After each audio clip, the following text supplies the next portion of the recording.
institute. And Harshita has asked me to share my journey. So I would like just to briefly touch upon the my professional journey. I am a proud and privileged member of the Institute of Company Secretaries of India, and the profession has given me a very good edge of entering the boardrooms of big microfinance company and also Bangalore Stock Exchange, where I was regularly interacting with the Chief Justice of High Court of Karnataka and Tamil Nadu, and various judicial members of who were on the board, and also public servants. And I also had a privilege of meeting the FIIs and the institutional investors in the microfinance industry. And I worked with Greenmin PT Limited in a law firm, assisting one of the lawyers in Singapore on a freelancing basis. And after returning to Hyderabad, I joined Easy Resolve as an insolvency partner, and I was managing the partners assignments. I have handed around close to 35 assignments under IBC for partners, and currently I am working as a I am functioning as a resolution professional of Carvi Data Management Services, and also I am a liquidator of one of the Qatar based subsidiary company, and I am RP of 7 personal guarantors. The matter is yet to be admitted. And my husband is a banker, and I have 2 kids. And I am very privileged to be part of the IP profession, and I really working in the IBC assignments. And currently I am managing a challenging assignment. The Carvi is one of the biggest financial service provider, and the company went into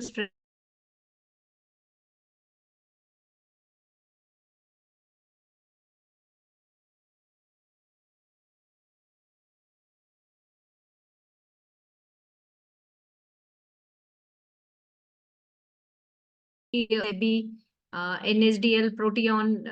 Currently, it's Proteon, and it's been very challenging. The IBC, the IP profession is very challenging, but I'm really enjoying my journey as an IP. So this is a brief overview about my self. And I once again thank ICSI IIP Prashant sir and the team of ICSI IIP for giving me this opportunity. So the topic allotted for me is to take up the first session of turnaround of wholesale and retail sector under IBC. So I have shared my PPT with the team, ICSI IIP team. Harshita, you will be sharing, or can I share my PPT? Ma'am, you can share. And if you want to share it, so I can also share the PPT. Hope my PPT is visible.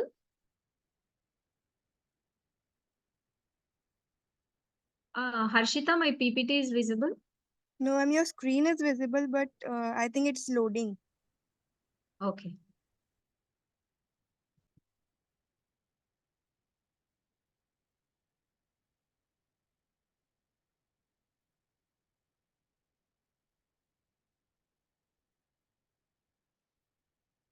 Hope it's visible now. No, ma'am, not yet.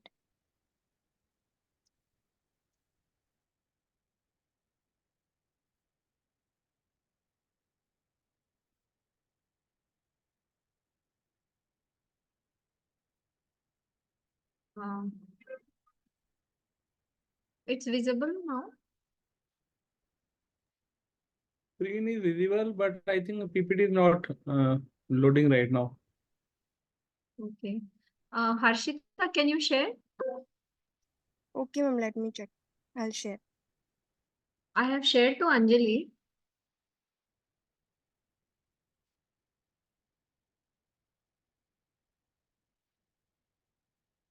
So being PCS Day, I wish all the PCS in this webinar a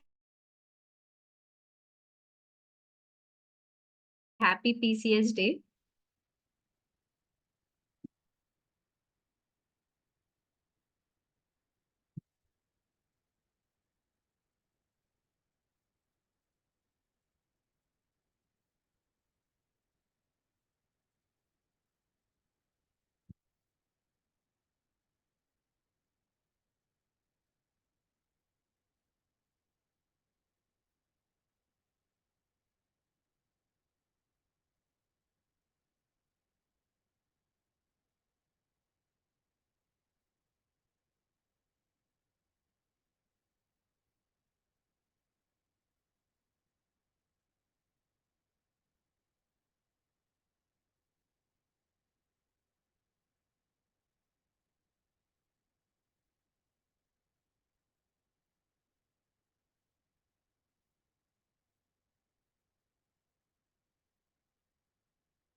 Harshita, my screen is visible.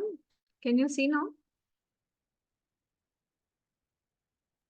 Ma'am, your screen is visible, but PPT is not visible.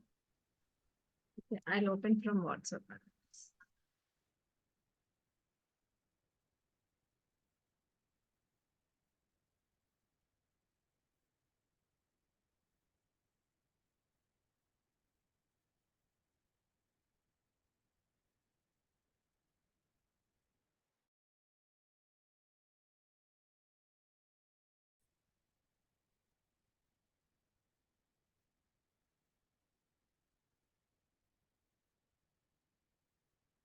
Hope it's visible now. Yes, ma'am, it is visible now. Okay, thank you. Okay. So, I'll be covering a brief overview about the discussion on wholesale and retail trade sector and the general economic status of the sectors and challenges faced in the sector and the statistics of NPA in this sector and various ways RBI has issued their policy to improve the sectors and RBI and IBC restructuring norms for these sectors and few case laws. So basically, any legal environment of a country plays a very pivotal role in its economic development, and the robust and effective implementation of this legal system will strengthen the country's global standing. So last few years, the following the implementation of GST, the IBC is the second most significant reform in India's legal landscape. The ease of doing business, the list, the India has ranked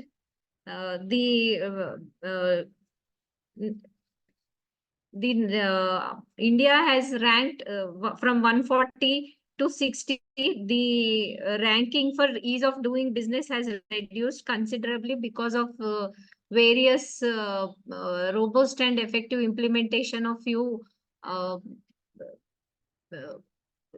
legal systems which are implemented. So one of the contributor is IBC. And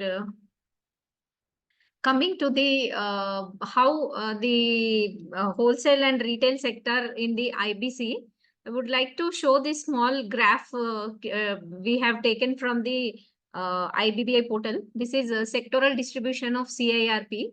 If we see right from beginning, the manufacturing sector contributes to the highest number of cases admitted into CIRP. The second is real estate and construction. The fourth is the wholesale and retail trade, accounting to around 10% of the cases admitted. And the trend continue checked all the almost annual reports from IBBI. So this shows a continuous trend of wholesale and retail trade continuing the third highest sector where the cases are admitted into CIRP. In the last quarter, it is shown around the fourth place where the cases are admitted into CIRP.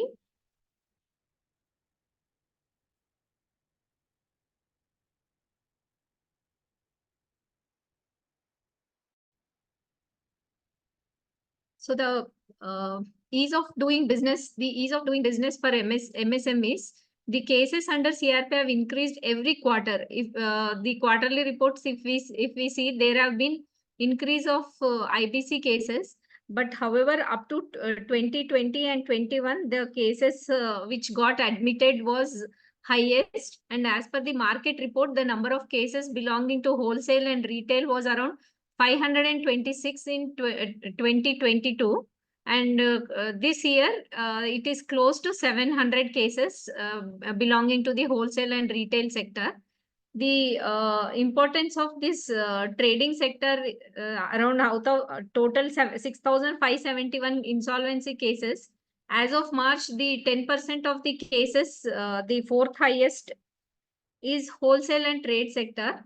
The fourth, out of 39%, the manufacturing cases sector is around 39%, and the real estate, and then comes the service sector.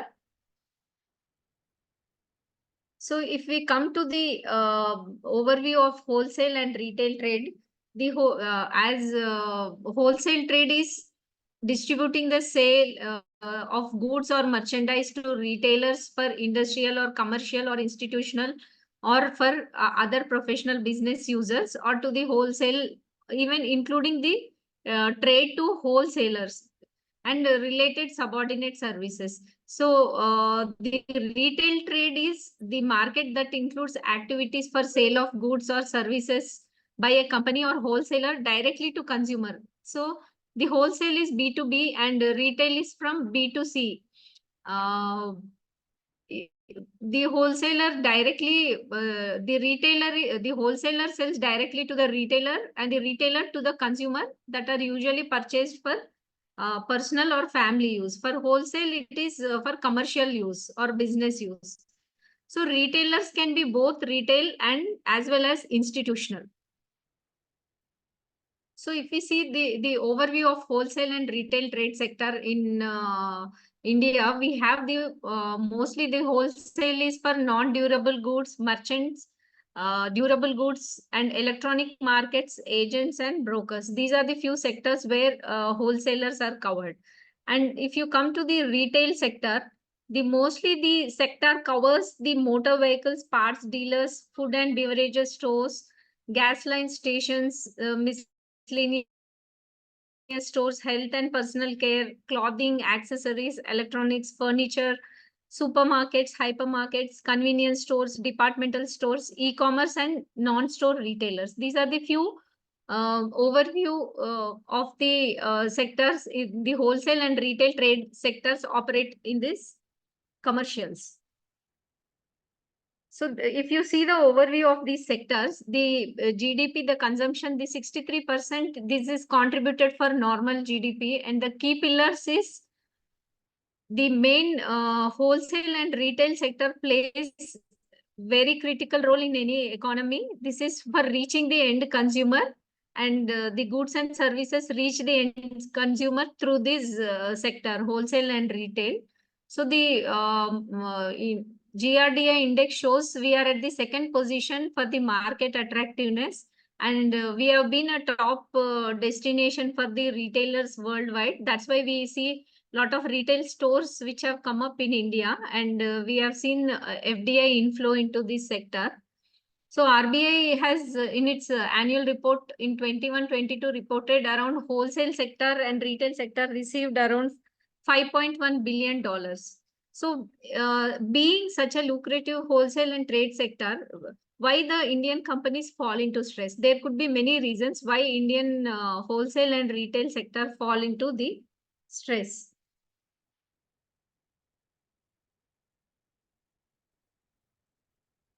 So we'll come to this wholesale and retail sector stress at coming slides. So the sector market size for in FY23, this is the data from the RBI website we have collected. So around $800 billion for the financial year 23, and the market size, the contribution to GDP is around 10%. And it is expected to increase the wholesale and retail sector to increase by 1.3 trillion by financial year 25. And the growth is projected to be around 10% from financial year 23 to 26 year on year. And the employment which the wholesale retail trade sector is classified under MSME by RBI. This we'll discuss in the next coming slides. So the employment in this sector is around 35 million are employed. Around 8.8% of workforce is from the wholesale and retail sector. And this is expected to generate another 25 million jobs by financial year 2025. So the key to achieve the target is the companies in the wholesale retail sector are adopting latest technologies, AI and analytics, and the sector is trying to unlock around 400 billion EBITDA earnings potential. So the retail and wholesale sector has grown strongly in the recent years. It will grow around, it is expected around to grow around 80,000 billion in 2023 to from 78,335 billion in 23 to around 84,328 at a compounded annual growth of 7.7%. So this is how the sector is going to perform. This is an overview we have taken from the RBI reports. This is how the sector overview for the coming years. So if we see how the wholesale trade in India, the journey of wholesale trade, this is by type and by ownership. So the wholesale sector is classified into two types by non-due the ownership and the type of sector where they are operating. One is the wholesale or by ownership, it is independent wholesalers who operate or through a wholesale chain or distribution chain. And by type, if we see the non-durable goods, merchandise wholesalers and agents and brokers in the wholesale sector, these durable goods merchant wholesalers we have, and also the wholesale electronic markets. So if we see the retail sector journey in India, in 1990s, it was under first phase. And the second phase was from 2000 to 2006. And from 2007 to 19, it was under phase 3. Then from 2020 onwards, we are in the retail 4 sector. This is through omni-channel adoption. So the first 1990s, it was dominated by local kiranas. The retail sector was operated by emergence of modern retail like supermarkets, multi-brand outlets in metro cities. This was restricted to metro cities in 1990s. And in the second phase, this expansion is the retail by adopting to few modern retail from metro cities to tier 1 cities. The retail sector of modern retail operating of supermarkets and multi-brand outlets, this phase started in phase 2. This is in from the year 2000 to 2006. Then again, when we come to the retail third phase, we have the technological penetration into the retail sector. This is from 2007 to 19. The world there was a drastic change in the adoption of technology penetration into the various sectors, including the dynamic retail sector. The technology penetration has led to online retail e-commerce growth by increased technological transformation. If we can remember, the Flipkart was an evolution in this phase. So the retail 4th sector is highly dynamic with the invention of advanced technology, the omni-channel adoption of the technology, and the traditional and online channels.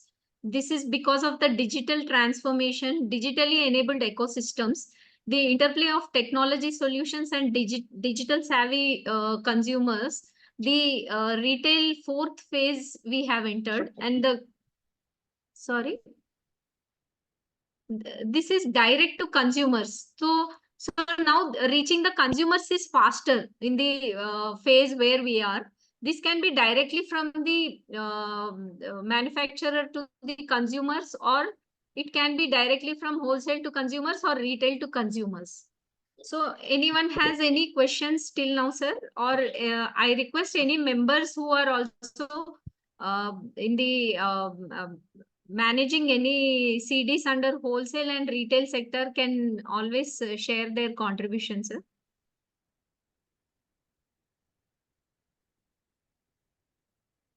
So I'll go forward. So this we have discussed the type of wholesalers. We have the merchant wholesalers, brokers, agents, the Again, the merchant wholesalers are full services or limited services.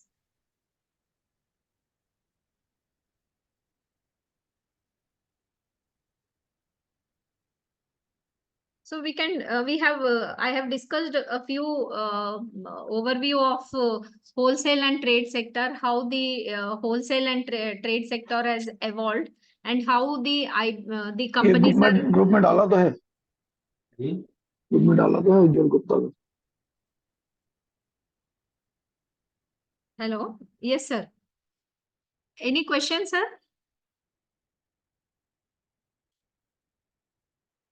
So the wholesale and retail sector is such a dynamic sector, and the stress in the sector can be addressed with the USP of IBC in the time-bound resolution process. We have also seen how the wholesale and trade sector companies are getting admitted into the CIRP, and how the cases are also settled, withdrawn in the sector. This is also, again, if we see, it is in the same range. The type of companies getting it admitted, and then again how the resolution plans are also given in the sector. Again, it is in the same ratios. So we have discussed few features of wholesale and trade sector in the in how the evolution happened and the types of wholesale and retail sector operating. So we'll just take an overview of general economic status of this sector. So if we see, the pandemic has brought a significant shift in consumer preferences and the way the business operates. As a result, the new and emerging technologies became necessary. Even the adoption of technologies is very dynamic for these sectors. Due to the rapid digitization and increasing in internet penetration into urban and rural India, and the growing scope of online players, habits, and comfort level, the kind of comfort with the digitization and internet penetration and use of mobile phones, use of network, AI enabled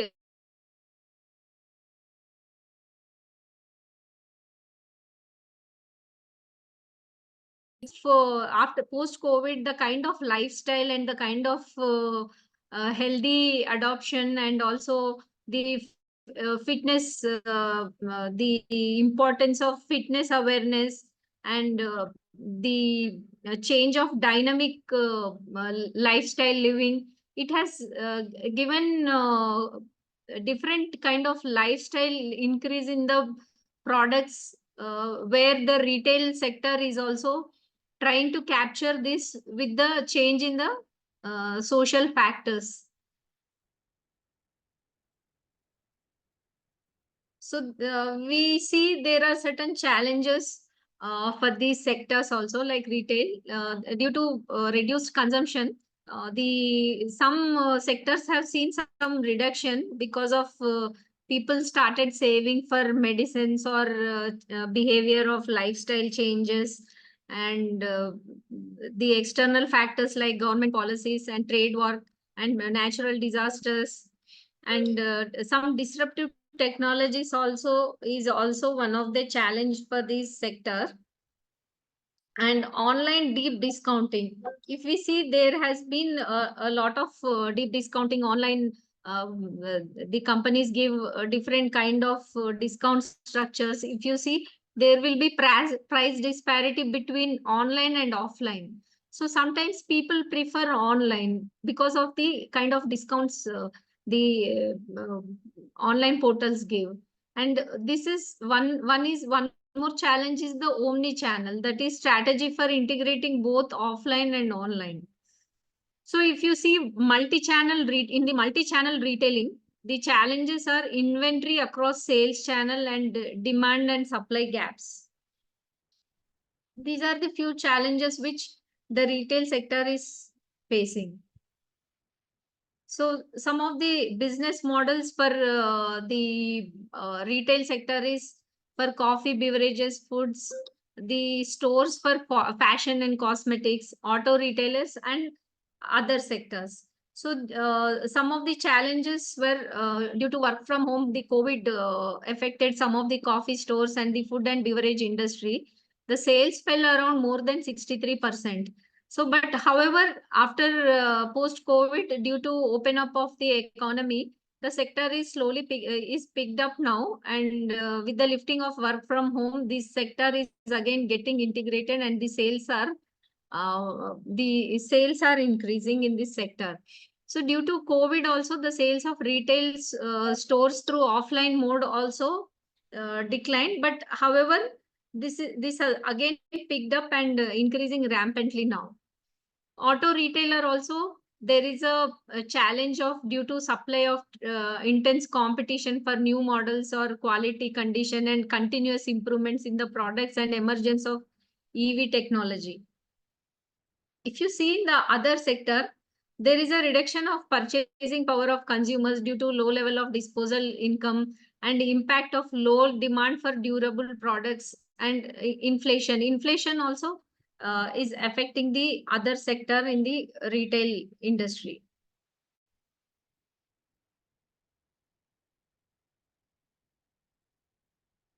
So if we see pertaining the NPA in specific to the IBC, if we see in the financial year 2024, we have seen the largest number of resolution plans being approved, accounting to nearly around 30% of the aggregate number of approved plans. The recovery rate reduces as the number of cases remain unresolved. This is from the latest annual publication of IBBI. The financial year 24 has witnessed the largest number of resolution plan approvals. So after slowing down of the in the pandemic period from FY 21 and 22, the number of insolvency cases have referred has been increased around 15% in the Q4 financial year 24. However, despite the increase of number of cases admitted into insolvency compared to FY 20, this is less. But however, if you see the last previous 21 and 22, the QF4 and the financial year 24 has seen an increase in the insolvency cases. So the distribution of getting the cases admitted across sectors remains broadly similar, like manufacturing, then real estate and construction, then comes the wholesale and retail sector. So if we see the trading sector constitutes around 567 cases and around 454 in June 21.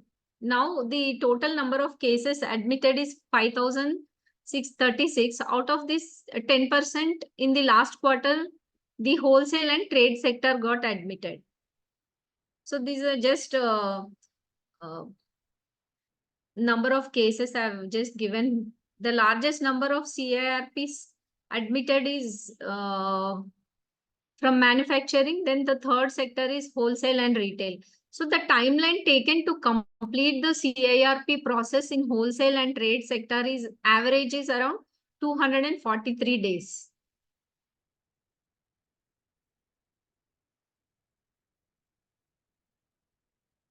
So this I have just taken few data from the RBI report. The MSME includes the retail and wholesale sector. The sector-wise NPA of banks, public sector banks, then all the small finance banks, all the scheduled commercial banks. If we see the MSME,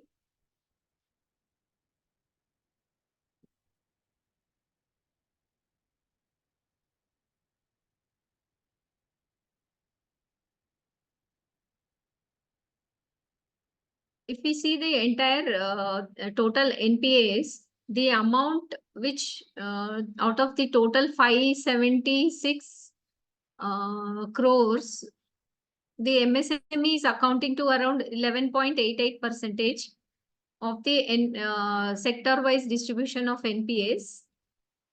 So in the entire MSME, in the MSME, the wholesale and trade sector is there. So if we see RBI and IBC restructuring for the sector, the government has taken various initiatives to improve the retail industry, and some of them are the government has issued the PLI scheme and also the new framework for digital payments through CBDC, and also the retail parks policy. This is for the AP government and few governments for reaching a target investment of 5,000 crores. And the government of India has allowed 100% FDI into the sector. So now the MSME, the government has announced the MSME. Now the MSME includes the retail and wholesale sectors to get the benefit of priority sector lending under RBI guidelines. And also the credit access for retail and wholesale sectors under credit guarantee fund trust for MSME. Now the credit limit is extended from 1 crore to 2 crores.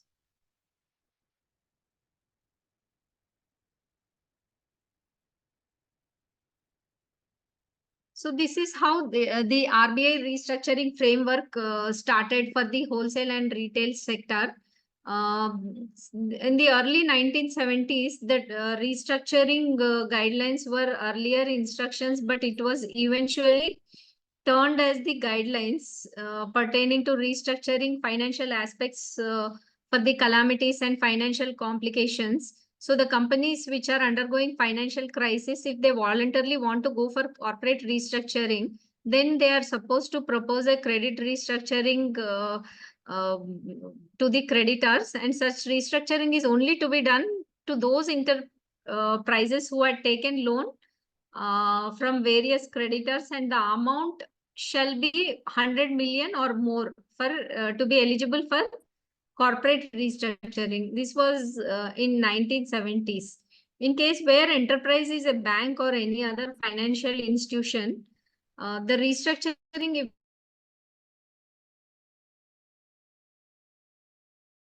if it contains 20% share there were around 292 cases of corporate restructuring involving around 1.5 lakh crores, which were increased to 401. If you see the statistics for the restructuring by RBI, the 2012 saw around 292 cases for restructuring. This was for around 1.5 lakh crore and then again this has increased to 401 restructuring cases, around 2 lakh crores.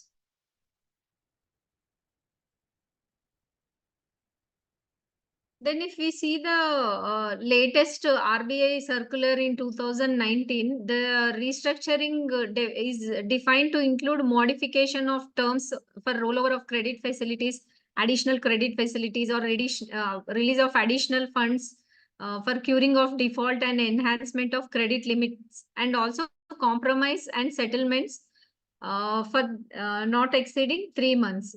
Then again, RBI, this is during the prior to COVID. Then on 5th May 21, RBI has given a restructuring circular for resolution of this is a framework version 2. RBI has permitted accounts that were not restructured under COVID related stress, whereby restructuring should be allowed. Indian bank का एक ये भी है और भी कोई Then for individuals and small businesses, the aggregate exposure was 250 million rupees. This is excluding the framework of version 1. RBI has permitted lending institutions to implement while classifying such exposures by way of circular. So there were two frameworks which were issued by RBI for restructuring of the debts. The threshold of aggregate was 100 million in the first circular, then again 250 million. Then this has been increased to 500 million in wide circular 4th June 2020.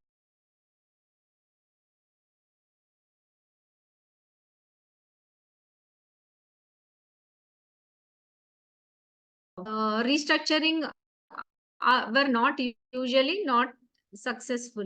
The RBI restructuring circular, because of the intercreditor arrangements and not reaching to a consensus among creditors.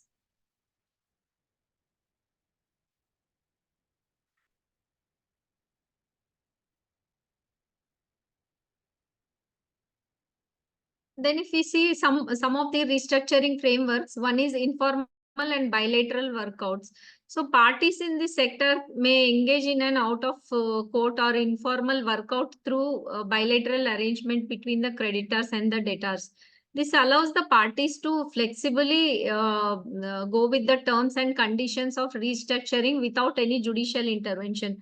This is by a bilateral workout with the creditor without the involvement of court or tribunals. Such restructurings are generally ineffectual, and given the conflicting interests of different lenders, this also has a scope of limited scope on depending on the bilateral workouts.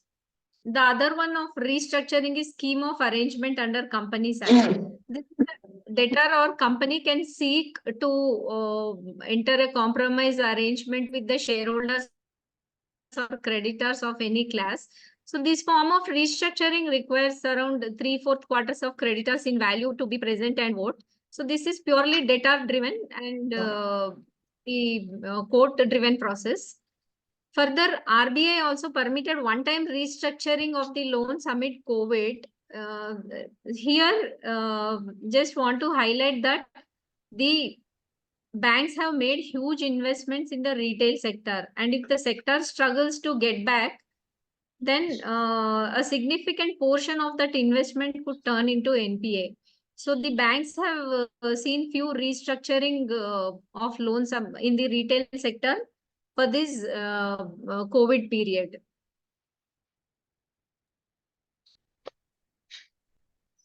So this is a small table on the how the bank credit has been deployed to the various sectors. Some of the major sectors where the bank has deployed. In this, we can see the wholesale and trade sector at the 3.71 point. So this is for the bank credit, how the credit has been deployed in the various sectors. So around 8.5% of the bank, this is as on 27th January 23 report. So the bank gross bank credits to major sectors.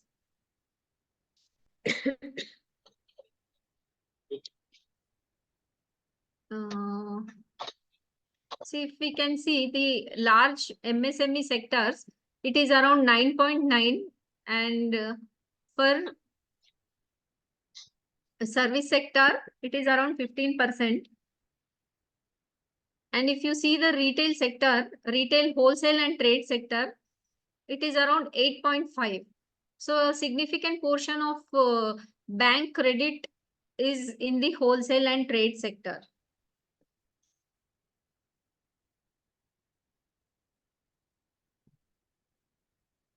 So this is a brief overview about the wholesale retail sector. I was just presenting an overview of wholesale and trade sector. What are the various measures, restructuring framework from the RBI, and also what kind of credit has gone from the banks to these sectors. This is an overview from the compilation from the RBI and various websites.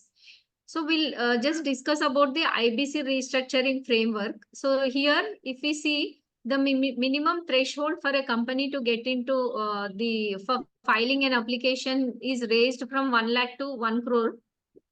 The resolution of defaulting companies is by way of a resolution process. In case if it is failing, then liquidation is the resort. Then for a solvent company, it is a voluntary liquidation process under IBC. This is a broad framework under IBC for the defaulting companies, for the resolution of the company. And one of the MSME, for the MSME sector, the wholesale trade sector fall under this MSME. So a notification for prepacked insolvency framework for MSME was also provided. Framework was notified. This is to provide relief to MSME.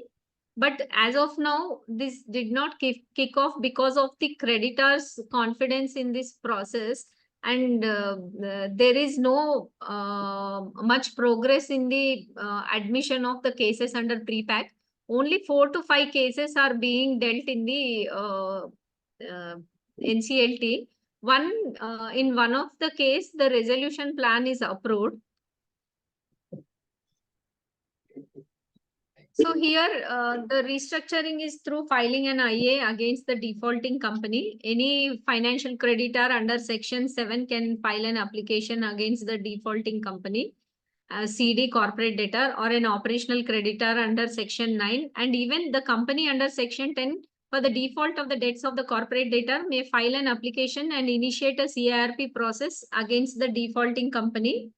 The default limit is around 1 crore. And if we see, in the MSME sector, the Section 29A is not applicable. Even the existing management can restructure by way of offering a resolution plan for the distressed CD.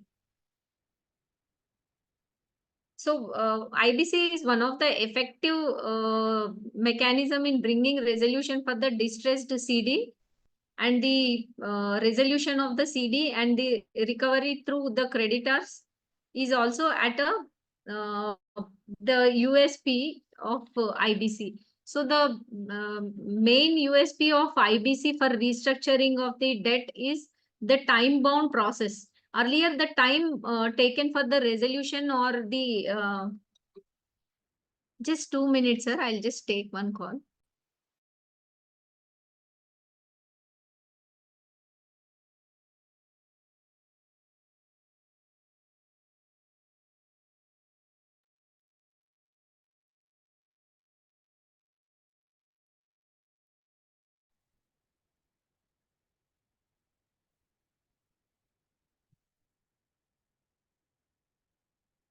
See, recently the RBI has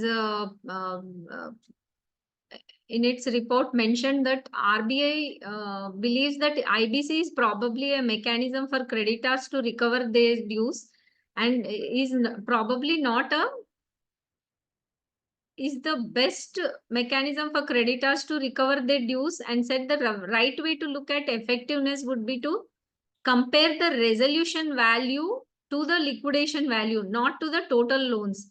So in the latest report on trends and progress of the banking, the RBI said that realization value through IBC was close to 201% of liquidation value.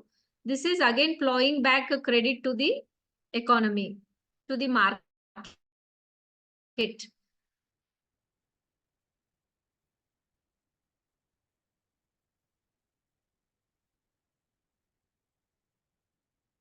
So the company, which is the corporate debtor, which is getting admitted into the CIRP, the restructuring of the company must be concluded within 330 days. This is the higher limit.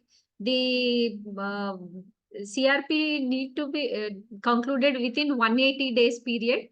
However, with the approval of COC with 66% voting rights and the approval of the adjudicating authority NCLT, it can be extended by 90 days. That is 180 plus 90, 270 days.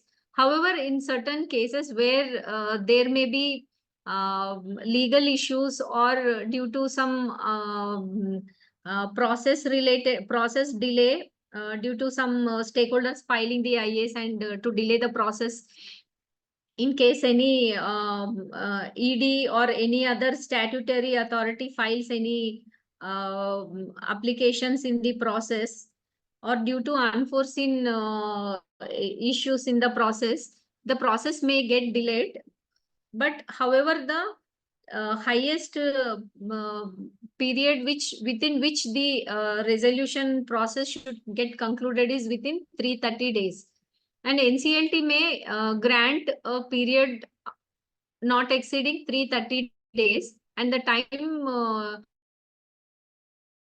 taken for the legal proceedings in the CIRP, if any, the NCLTs are giving exclusion for this period. So if the NCLT does not, if the RP does not receive any resolution plan within 180 days, then directly he can, with the approval of COC, go for liquidation of the corporate debtor. And if the NCLT does not receive any resolution plan before the expiry of CRP period, or in case if NCLT rejects the resolution plan, even if the committee of creditors approve the resolution plan, for some of the provisions under section 33, NCLT can reject the resolution plan if the plan is not a compliant plan, or if there are any terms which NCLT feels that the plan cannot be approved, then NCLT can reject the plan. In this case, the corporate debtor goes for liquidation. So even in the process, the resolution plan professional is required to ascertain whether the corporate debtor has engaged into avoidance transactions with any third parties or related parties. So if we see here, in future group, the promoter, the RP has filed a case against the promoters of the initiated a application against the promoters for the avoidance transactions. So this is one of the example in the retail sector CD. So in the restructuring process, in the CRP process, RP is required to ascertain whether the corporate debtor, the RP has to determine whether the corporate debtor was engaged in any avoidance transactions with any third parties or related parties prior to initiation of RP, of the CIRP process.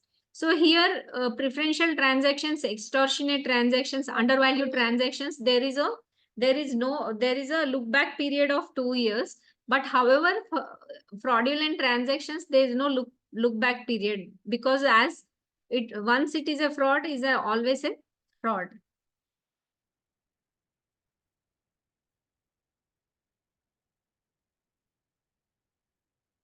So one of the, for the MSME sector, the wholesale and trade sector is classified under MSME.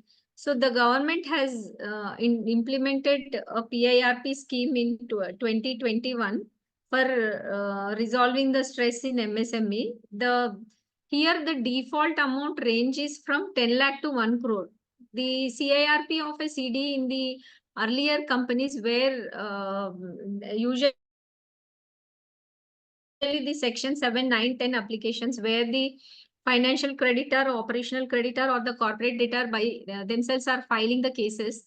The default amount is 1 crore. However, in pre-packed insolvency process, the default amount can be between the range of 10 lakhs to 1 crore.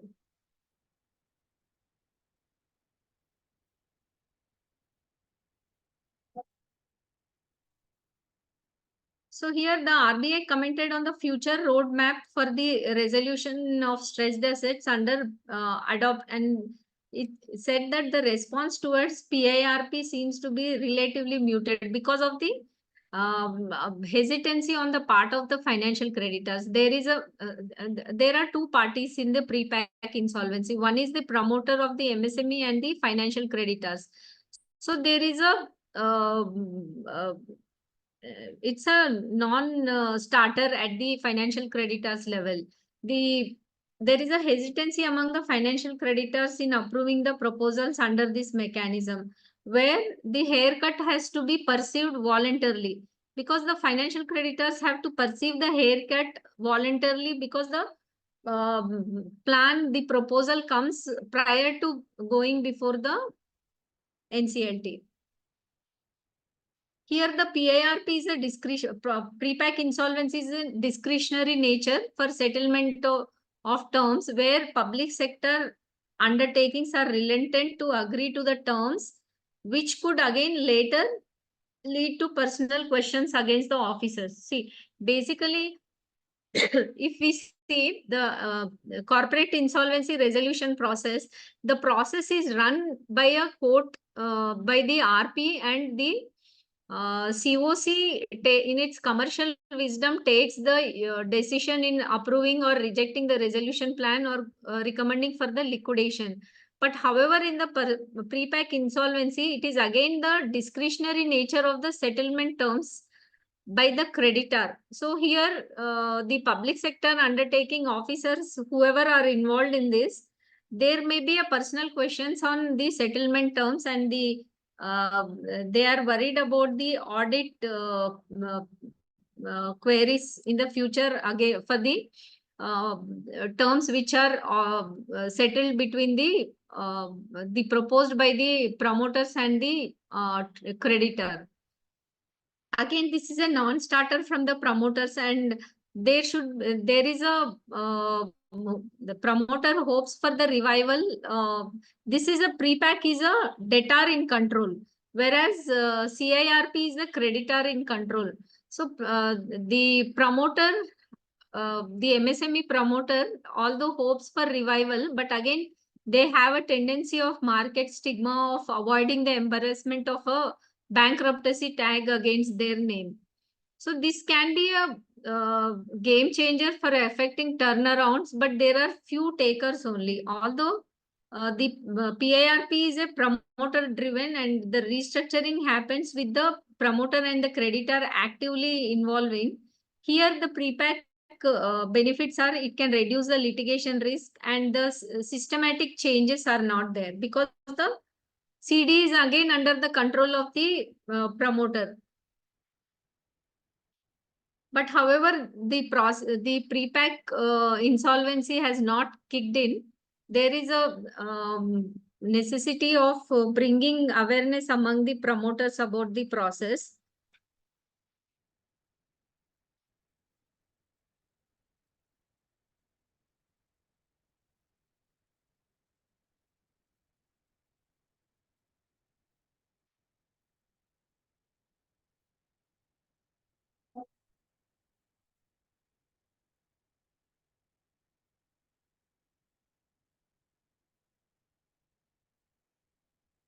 So basically, when the process is going on, the company has to be managed as a CD as a going concern. And when it comes to wholesale and retail trade sectors, the RP who is managing the CD has to exercise a great caution in managing the CD as a going concern. In the future group, the Big Four, one of the Big Four was managing the company, and the RP and the support team were unable to manage the pilferage because of the scattered locations of the CD units, like the malls, in the malls, and the centers where the group these the markets were operating the in the leased premises. So the due to the staff and the involvement, the maintaining of the fast moving consumer goods like the vegetables, fruits, and some deteriorating the goods which were put in the shops, no, that whatever put in the retail.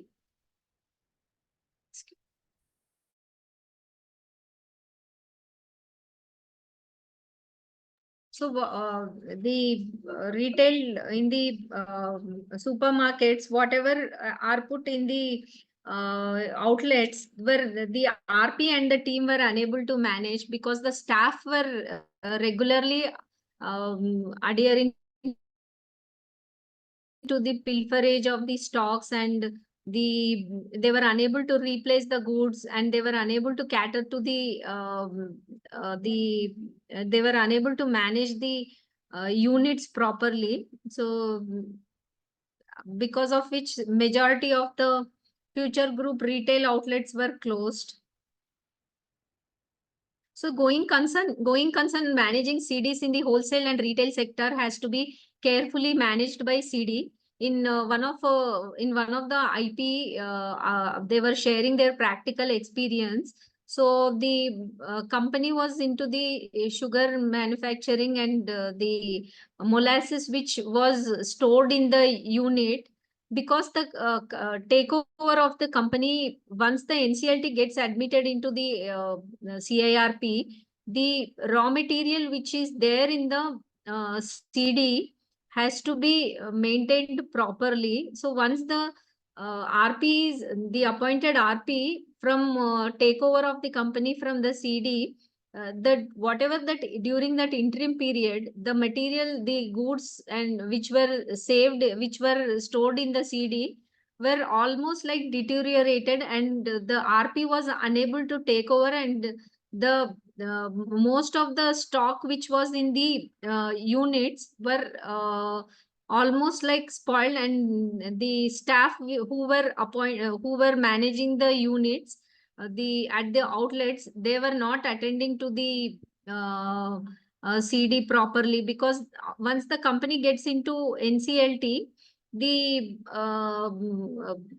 there is a notion that the employees feel that they are not going to be paid properly, and once the RP comes over, the operations may not be run, and the creditors also, they have their own limitations for funding the operations once into the process. So all these the shortcomings and the issues and the problems which IRPs are facing in this sector, and the supply of the power. And see, once the CD gets in admitted into any sector, the basically the RPs are facing the whatever the value in the CD, even if the CD is going concern, the taking over the CD and taking over the stock, taking over the entire stock of the assets of the CD, it takes some time. And especially in the sector of retail and wholesale,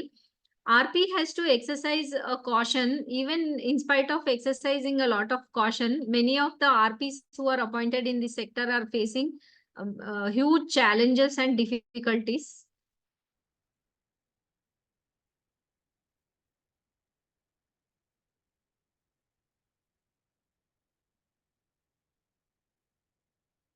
Any questions so far?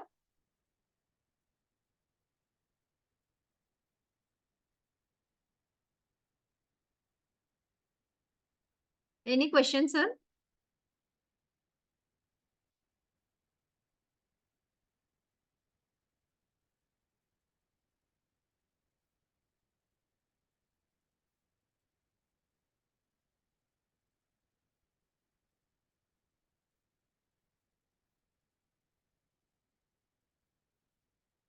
So we have, I'll just share few companies which are leading players in the market. Like we have Reliance Retail Future Group, Flipkart, Walmart, Amazon, and Spencer's Retail, Bharti Watt Mall, Walmart.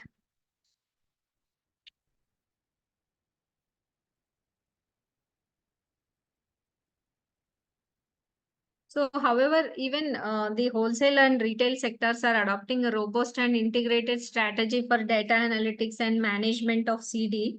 The technologies are used for improving the chain efficiency, streamlining the operations, customer engagement.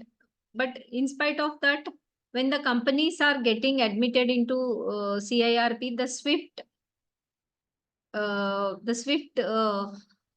the takeover of the CD is taking time, and the RPs are facing severe challenges in takeover of these companies. So we have a few companies which are operating in retail, like Reliance Retail Future, Aditya Birla, Raymond's, Godrej Consumers Product, Infinity Retail, Puma, IKEA, Max Fashions.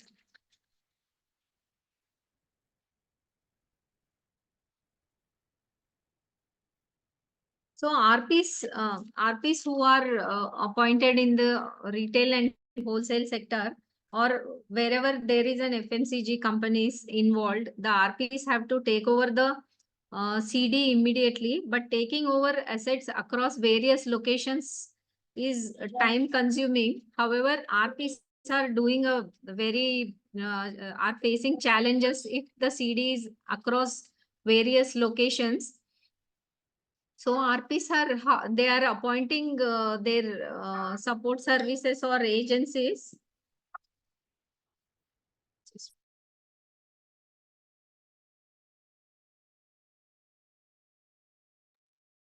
So RPs are appointing their agencies or support services at various locations and taking over the assets.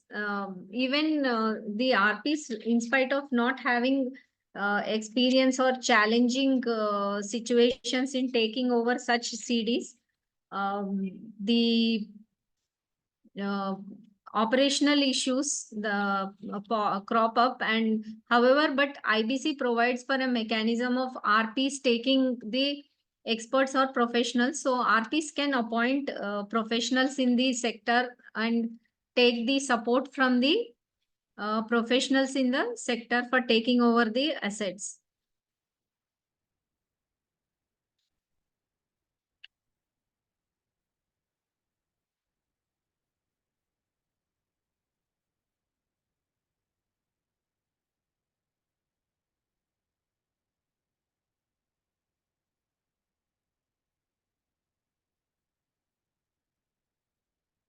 So any questions so far, sir?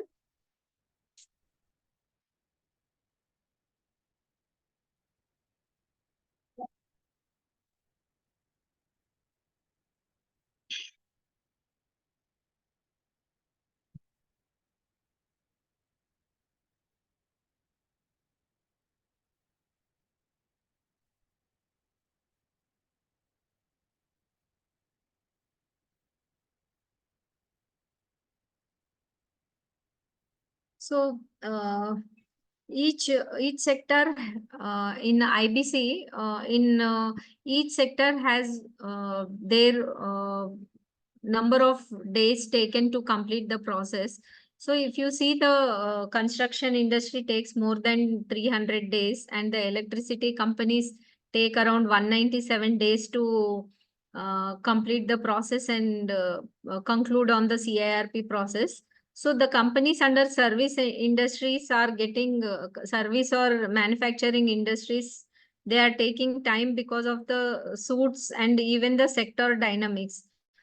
So new proposals are taken to be taken to amend the IBC to seek a special mechanisms for few special projects, like the recently IBB has come up for special mechanism for real estate sectors, where each project resolution plan can be approved. So IBB is also taking the dynamic mechanism. They are evolving for resolving the processes seamlessly based on the sectoral experiences. Again, separate insolvency process is also recommended for industries like power utilities, and even for the core critical sectors for maximization and protection of the CDs.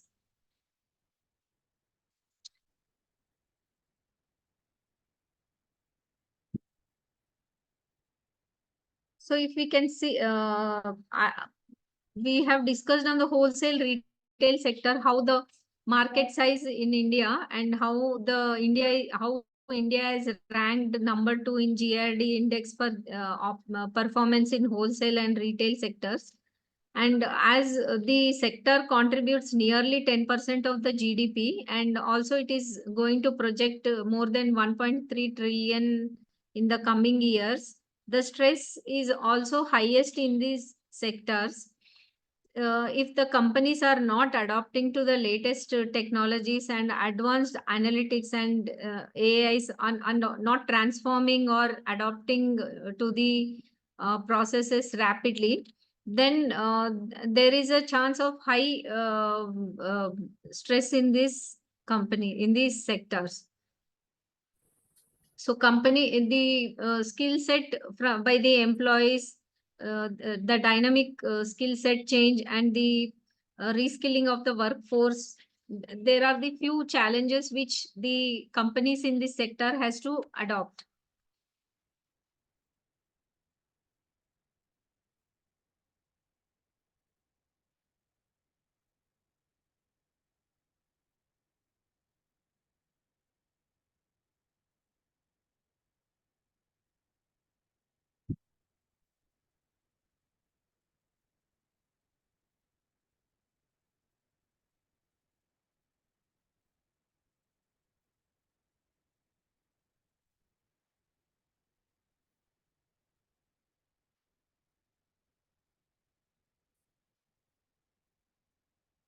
So initially we just discussed the how the wholesale retail sector is contributing to the economy and what are the key pillars and how much FDI is flowing to the economy and how the global economies are viewing India as a big market and the top destination for the retailers worldwide, and why Indian companies fall into stress in the wholesale and trade sector.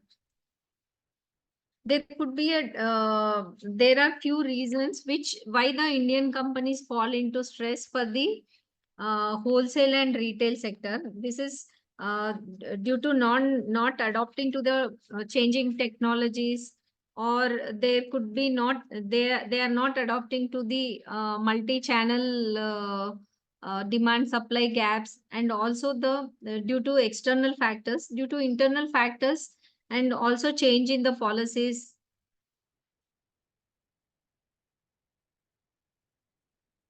And competition between and the competition and not adhering to the change in the rapid technologies, and intense competition and quality conditions to be maintained, and emerging and dynamic technologies, and the inflation and market conditions, and the change of the government policies.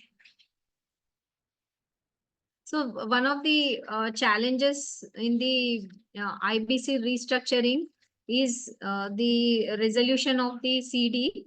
The resolution of CD takes more than 240 days. Sometimes it is specific to the CD, and sometimes due to the filing of the various applications by the stakeholders involved.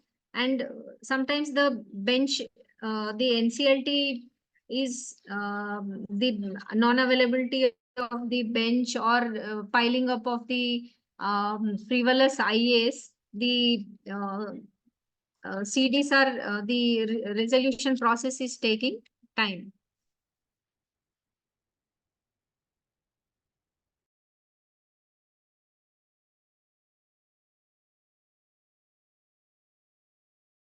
So we'll take 10 minutes break and assemble around 11:30. Harshini ma'am, is that okay? Okay, ma'am, we can take a break. Yeah, we'll assemble around 11:30. Yeah.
Can we start, ma'am? Harshita?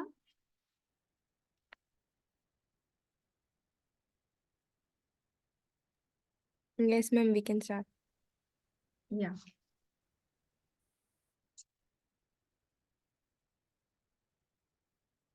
So, just before the session, we were discussing about the overview on the wholesale retail trade sector and the general economic status and the challenges faced in the sector and how the sector has evolved in the last few decades, in the last few years in the Indian economy, and how the rapid growth of this retail sector in the Indian economy and the challenges faced, and the RBI, the RBI funding to this sector, and how the sector-wise NPA is progressing, and how the FDI is flowing into the sector, and how the statistics of NPA in these sectors, and what are the ways and means adopted by RBI and also the IBC, how the stress is going to, how the stress is addressed, and the framework provided by the RBI and IBBI and the IBC, and how the dynamic IBC is addressing the resolution of the few companies in the wholesale and retail sector, and the kind of the percentage of the companies undergoing stress and getting admitted into the CIRP also is significantly is also significant. This is the third and the currently fourth highest sector where the companies are getting admitted into the CIRP process. And we have seen a brief overview, the kind of type of wholesalers, retailers, and what is the market size, and how what is the growth rate, and how the economy how the sectors are performing, and what is the significance of wholesale retail sector, and how the sector caters to the GDP, and what are the challenges, and why the companies under wholesale and retail are going for the sector, and how RBI's restructuring framework, and how the deployment of bank credit in the sector. These were briefly discussed before the session, and how the companies under IBC are facing challenges when the what are the few challenges where RPs are facing difficulties in this sector, managing the CD as a going concern, and also handling the process. And even I was just discussing with few one or two IPs who were the team members in the a few team members who were managing the CD as a going concern in CIRP for the wholesale and retail sectors. And even challenges are most of the companies under wholesale trade sector, they do not have a under IBC, the RP is required to take up the valuation of the corporate debtor. And when it comes to the valuation of the corporate debtor, the few challenges I can summarize the challenges faced by RP managing the wholesale or retail trade sector into four categories. One is managing the process and managing the CD as a going concern, and also the valuation and the determining on the avoidance transactions. If we come to managing the process in the sector is not different one compared to managing the CDs of the other sectors. So there could be few difficulties, but the issues might not be as big as in the other sectors like manufacturing or real estate. But when it comes to valuation of the corporate debtor undergoing CRP under retail wholesale sector, see, basically the RP has a role of getting the valuation done, which is the most important, one of the most important functions of RP.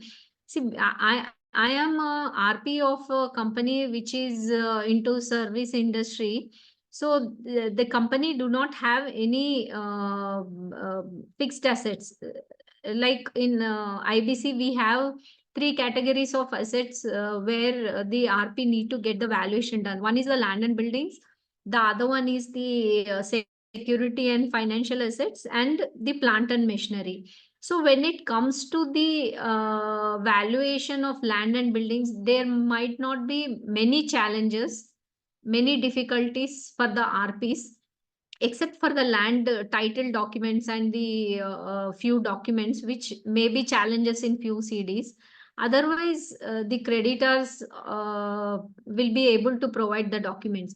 But when it comes to SFA and plant and machinery, there will be many challenges for the RP, especially in the wholesale and retail sector. If you see the kind of stock, kind of goods which will be put up in the CD unit, like locations of CD, like you have the malls or you have the leased premises from where the outlets are operating. So taking over the CD and taking the stock of the corporate data goods as per the balance sheet, as per the books, and whatever will be available at the unit, at the location, will be significantly different. So taking over the asset, and during the valuation also there will be humongous challenges. So RP has to exercise caution when compared to the available books of accounts, and taking over the CD as a going concern and taking stock, and then during the valuation substantiating these reconciliations of the assets. This is one challenge. Then again, when it comes to plant and machinery, even in this is also the similar kind of challenges. There could be theft or pilferage of stocks. So these are the few challenges in plant and machinery. And even as I was referring to the avoidance transaction in against Kishore Bayani in the future group. So there are many challenges which RP will be facing while determining the avoidance transactions.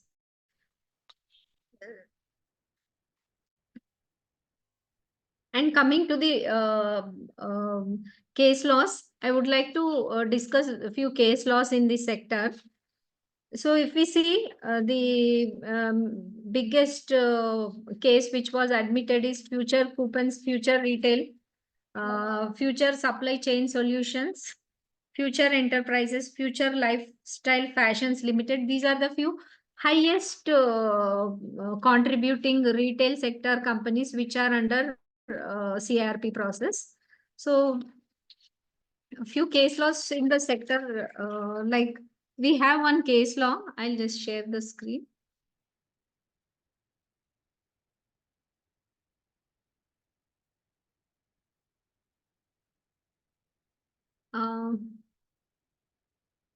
My screen is visible.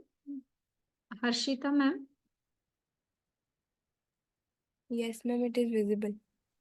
Okay. So we have Contract Logistics Private Limited versus ITC Limited. Here, the operational creditor has filed an application under Section 9 against ITC Limited. This is for payment. This was prior to 1 crore limit. This was in 1719. So this was a payment which was around 83 lakhs, which was arising out of 3 invoices. So, but the court found that there was no compliance of Section 8. See, when the application is filed under Section 9, the Section 8 compliance has to be completed and the conditions has to be met. Here, there was a pre-existing dispute. So, the pre-existing dispute is one of the challenges for getting admission into Section 9.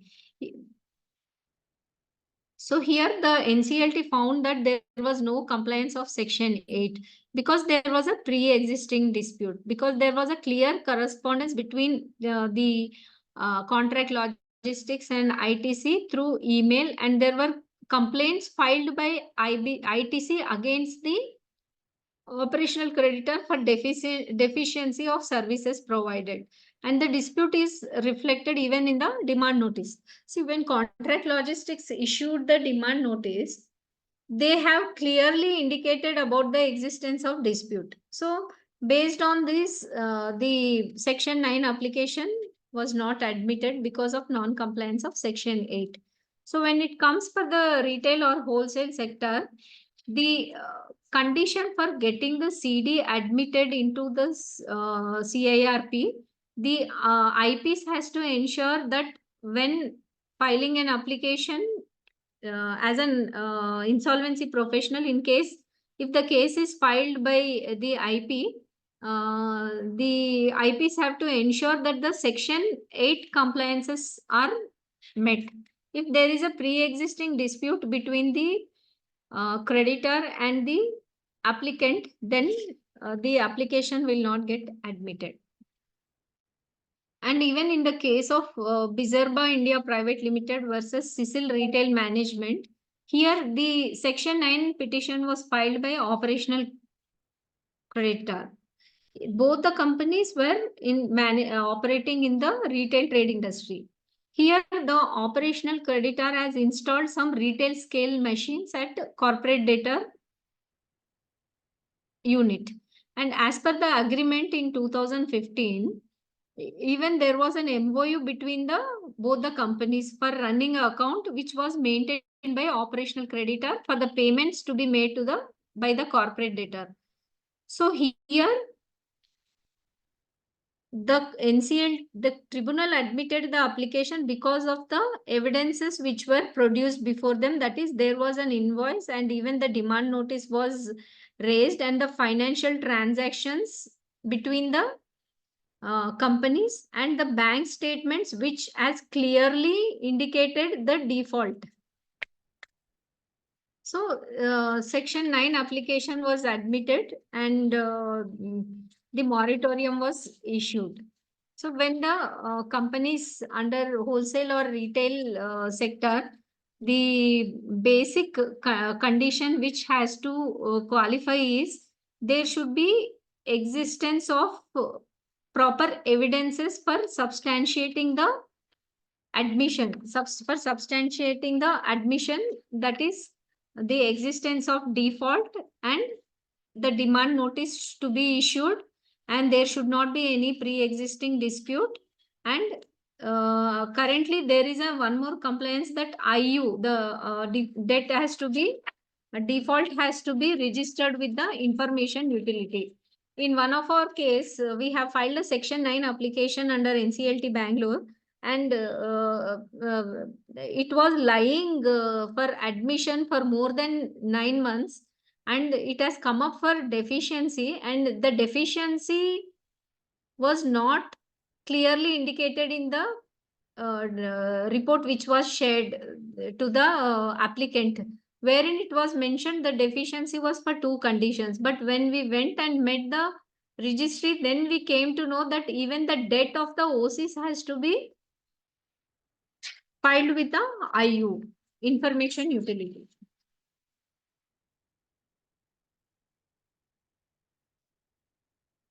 So in one of the cases in Brand Realty Services versus Sir John Bakeries India Private Limited, here the breach of settlement agreement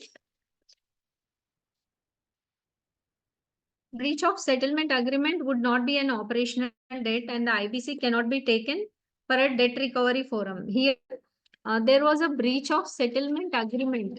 The terms of the settlement agreement was not complied.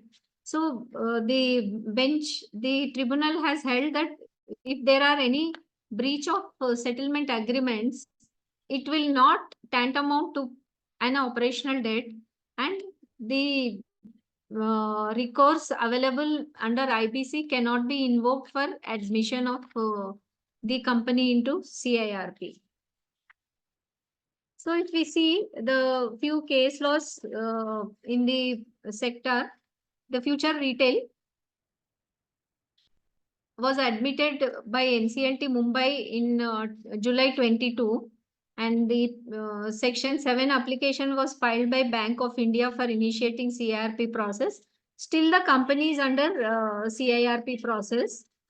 And if we see the latest order in this case, the hearing was held and the few IS were filed in the application in the CRP process, and the matter is posted to 2nd July. Just 2 minutes, sir. I'll attend one call.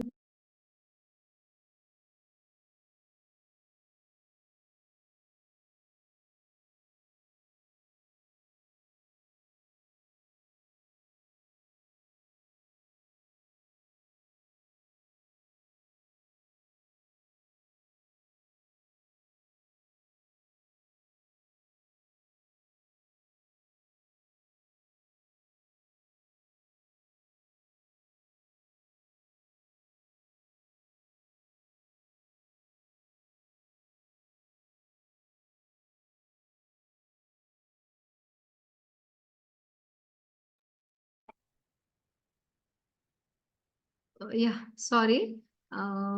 So the future retail is admitted into process, and the process is still going on, and currently the few IS filed in this case, and the matter is posted to July. And one more company under future group, future supply chain, the bench has admitted in 2023 under Section 9 filed by DHL Commerce for CIRP process, and the company is again still under CIRP process, and resolution plans have been invited, and the resolution plans are submitted, and after that there is no update in the NCLT or IBBI site. And one more company which is admitted into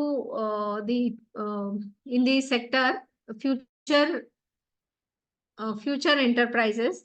Again, this company was admitted into CIRP in February 23 under Section 9 for initiating the process. The company is still under CIRP process, and the resolution plans are invited, and the last date for submission was given.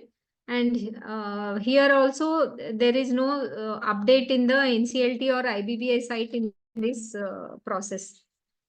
And one more retail sector company in Future Group, Future Lifestyle Fashions, is also admitted into CRP process in May under Section 7. This is also filed by Bank of India against Future Enterprises.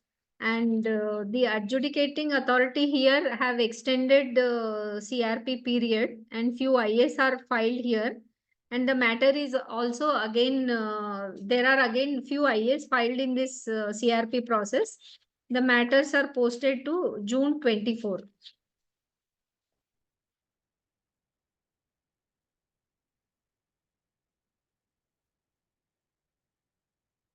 So if we go to the Future Coupons Private Limited versus Amazon, here the Supreme Court has issued a order putting a stay on the process of approval of final scheme by NCLT. Though the composite scheme of arrangement was approved by CCI and SEBI here, there was a scheme of arrangement. The NCLT was supposed to wait until the merit of this case was decided before Supreme Court. It was argued that there are 16 stages for the scheme to achieve finality to complete the scheme by Future Retail. Currently, this was the last update was the scheme process was at 8th stage, and it may take another 6 months for completing the process. And here there is a order that the assets will be alienated only after that and until Amazon is not prejudiced. So here there is a separate order on the alienation of the assets. And even it was argued that the parties in this case, the Amazon and Future Coupons and the Reliance, they are at liberty to go to High Court for continuation of NCLT process.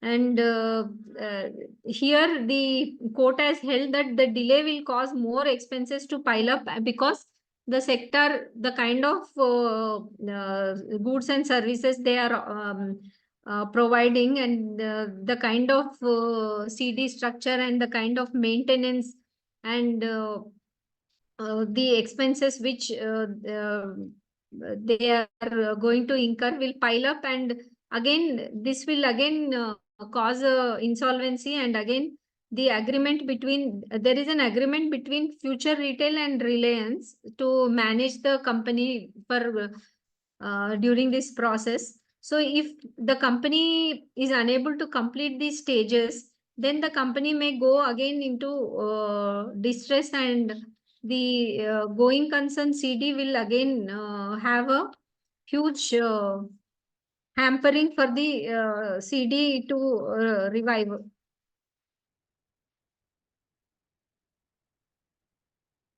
So few case laws from the sector we have covered.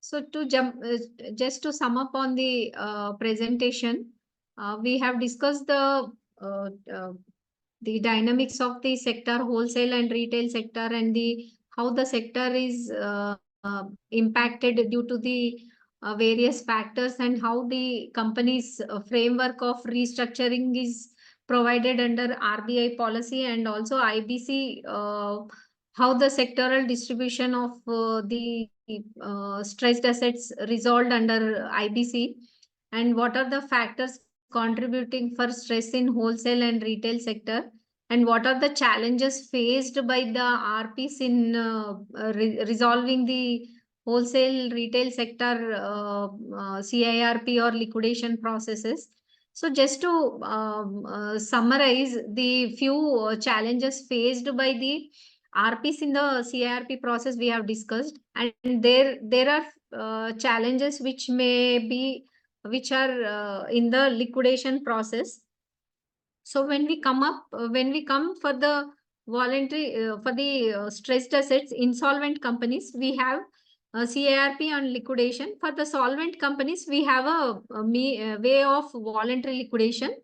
And voluntary liquidation in the retail and wholesale sector, there are few companies which are into the voluntary liquidation process, but very minimum number of companies in this sector went for voluntary liquidation. Some of the companies which have foreign investment, the purpose for which the companies have been incorporated in India for the wholesale or retail sector, the companies which are which are solvent, the flow of FDI after the purpose is served, the foreign companies, holding companies, they are going for the voluntary liquidation of the companies. So we have few companies which from this sector which went for voluntary liquidation as well, and was RPs were able to the insolvency liquidators were able to successfully close the companies within the provisions of IBC, and the purpose for which these companies were formed in India. After the distribution of available assets to the holding company or the shareholders of this company, the liquidators were successfully able to close the company. So when it comes to liquidation, the similar kind of challenges are faced by the liquidators in the wholesale and trade sector. However, when the company is going from CIRP to liquidation, the challenges faced by liquidators may be little less and cumbersome compared to the RPs, because when the company goes for stress, the company gets admitted into CIRP process. The RP will be the first layer where the company gets handed over to RPs, that is insolvency professionals. So taking over of these companies and taking going concern CD is a challenge. But however,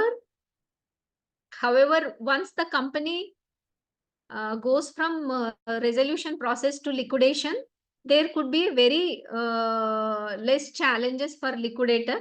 But however, while selling the assets of the CD, liquidator will have to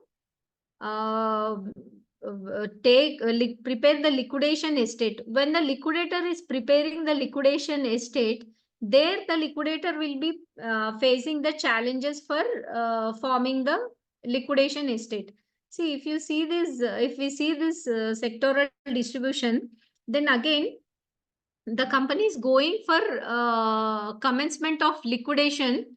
Again, from real estate, manufacturing, then construction. See, the wholesale and retail trade companies are also in the same range.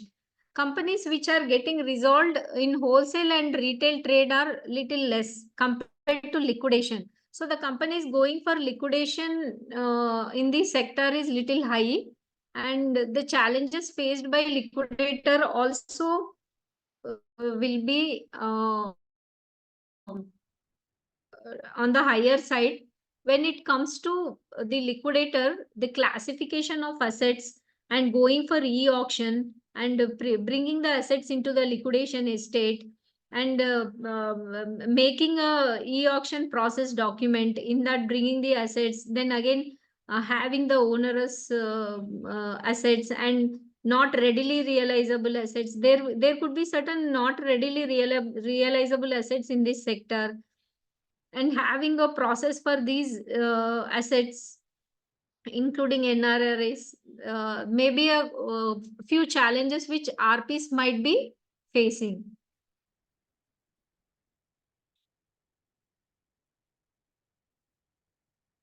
Again, as explained, the each sector has different dynamics, and managing CD as a going concern in each sector is again a different dynamic. But I like, as an insolvency professional currently managing a service sector company, I can and also I'm interacting with a few IPs team members who are managing different sectors. So we see a different kind of altogether a different kind of challenges faced by RPs in each sector. So the future group RP and support team I have been interacting. So there a different kind of, altogether a different kind of challenges which they are facing. They have to be more on the ground. They have to manage they have to oversee the stock. They have to oversee the operations and taking stock. Like this, lot of challenges on the ground in the sector. So when it comes to filing of cases also, it is again depends on the stakeholders involved and the kind of issues each CD has. Sometimes EDs are involved, Enforcement Directorate. EDs issue order again, attaching the assets of the CD. In that cases, different type of challenges RPs need to face. In one of our case, the ED had an attachment, and we had sufficient, a huge number of stocks available, the for assets CD and stocks available at the various locations. So we went to NCLT and took order from NCLT saying that the stocks will get deteriorated. ED attachment is there, but even for the assets which are lying in the leased premises, we were unable to use the assets. If we take out the assets, the asset value erodes. So we took NCLT approval, and we are giving some assets on lease basis, and we are able to generate some income for CD. And even in spite of ED attachment, we have got NCLT approval to take the stocks and move the stocks based on the requirement, based on the business.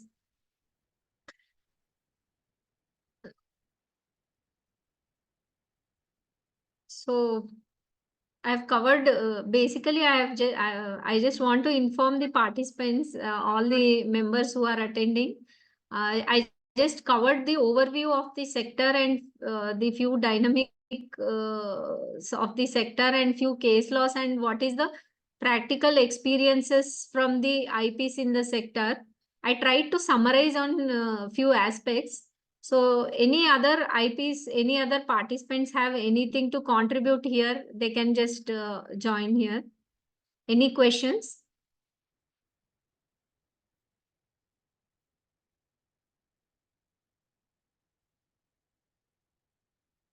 So I request any members who can share their practical experiences in the process also, so that it will be helpful for all of us. Any specific practical solutions for any process related issues or any legal points?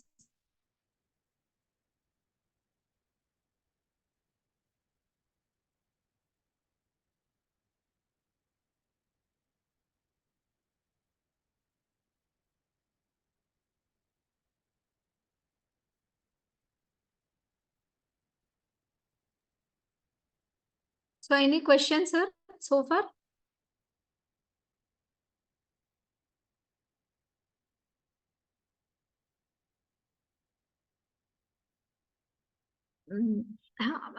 Ma'am, Harshini ma'am? Yes, ma'am. Yeah, I have completed my presentation. So I have shared my presentation with you. So with the information available from all the IBBA portal, RBI, and from the experiences of IPs in the retail wholesale sector, I tried to summarize on what are the few aspects in this sector and different challenges and the practical experiences of IPs. I tried to collate and summarize on this.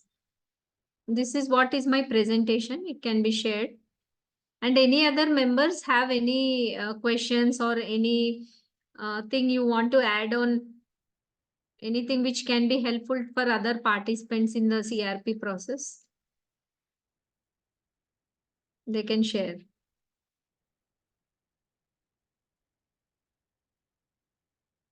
So I was a little early to complete my webinar. I was allotted 3 hours, but was able to complete in 2 hours. All the participants, you can also write your questions on the chat box.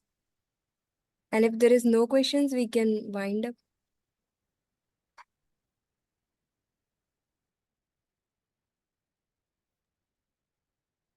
Okay, so I think there is no questions, so we can wind up now.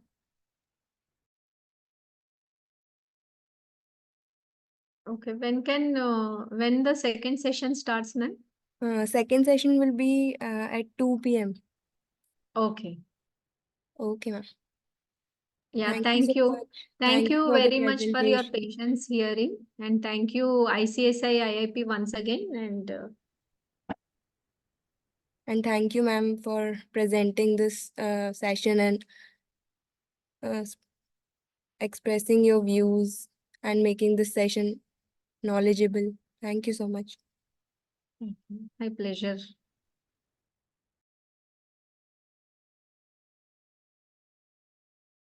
Thank you all.